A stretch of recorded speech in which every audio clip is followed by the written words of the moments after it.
صحیح بخاری کی حدیث نمبر 19 ایمان کے بیان۔ رسول اللہ صلی اللہ علیہ وسلم نے فرمایا، وہ وقت قریب ہے جب مسلمان کا سب سے عمدہ مال اس کی بکریاں ہوں گی، جن کے پیچھے وہ پہاڑوں کی چوٹیوں اور برساتی وادیوں میں اپنے دین کو بچانے کے لیے بھاگ جائے گا۔ صحیح بخاری کی حدیث نمبر 20 ایمان کے بیان۔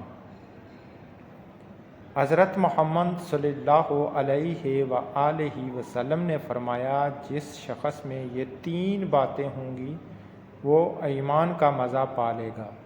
ایک یہ کہ وہ شخص جسے اللہ اور اس کا رسول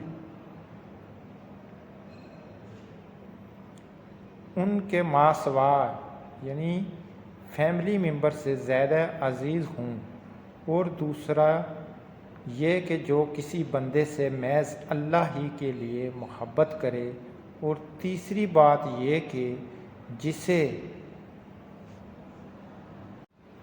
اللہ نے کفر سے نجات دی ہو، پھر دوبارہ کفر اختیار کرنے کو وہ ایسا برا سمجھے جیسا آگ میں گر جانے کو برا جانتا ہے۔